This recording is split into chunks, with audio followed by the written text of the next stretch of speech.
Who could have ever imagined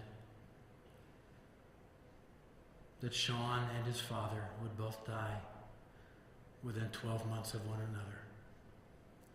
The irony in that is too tragic to comprehend. Sean said of himself in his introduction that he is a Christian, a husband, a father, a cop, a football coach, and a Scottish athlete. And those who knew him well would also say he was a goofball and a prankster. And Sean had a very quick smile and a quick wit. And he was a dear friend.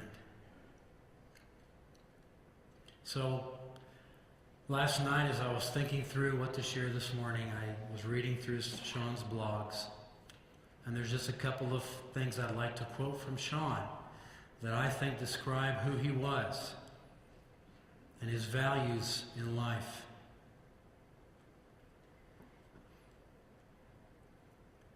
Sean had probably three main priorities in his life: his faith, and his family, and his job. I know he loved Crystal and his children fiercely. And I always knew whenever I wanted to spend time with Sean that he would say to me, I need to check with Crystal because she's my first priority. I saw Sean give up his own time many, many times and give up his own interests to take time with his family and to invest with them, particularly when any of his children were struggling. He was always at every event in their lives. And in particular, he loved coaching Denny's football team. Didn't he, Denny? I know you're going to miss that. In one of his blogs, he talked about how some of the kids got football and some of them didn't.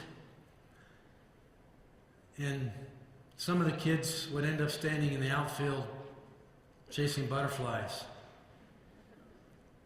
instead of running their plays. He talked about a particular young man who he saw on the ground cupping his hands, and he asked him what he had, and he opened it, and there was a... And Sean wrote this: I couldn't do anything but laugh. I shook my head and patted him on the helmet. But as I turned back to the rest of the team, I took a second to look and soak it all in. The warmth of the sun shining on my back, the smell of the grass, the sound of our kids getting ready for the game. I felt alive. Like I was exactly where I was supposed to be, doing exactly what I was meant to do. We won the game. But years from now, it's not the score or even the result that I'm going to remember. It's the gift of that brief moment with little Connor and his butterflies. I love coaching football, but even more I love coaching those kids. And that, my friends, is the good stuff. Sean loved life. Even when he would be cursing me when we were hunting because I asked him to climb up a snow-covered mountain. And I won't say what Sean said, it's not appropriate here.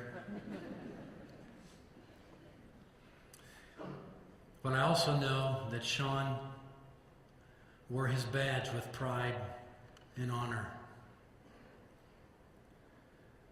When Sean stopped to help Chauncey and Kenny and Angus, he was a cop. He stopped because he was Sean. But that's why Sean became a cop, because that's where his heart was. He was a man of honor and integrity. Sean was the same man in any context that you saw him, whether he was on duty or off duty, whether he was at home or on the football field, or whether he was cussing me climbing up a hillside. He was always Sean. Even when it was inconvenient or even costly to do so.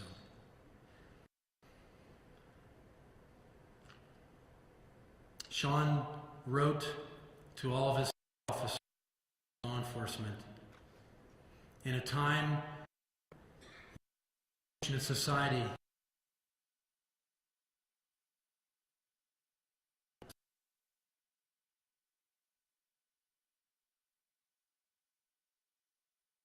all and take pride in what you are. You have a tough job, but you're up to the task. While they hold you in ill regard for the job, know that it is the evil of the world at work, and they are blind to the sacrifices you made. But take solace in for whom you are an answer to their prayers, their protectors, their guardians. It is for them that you do what you do.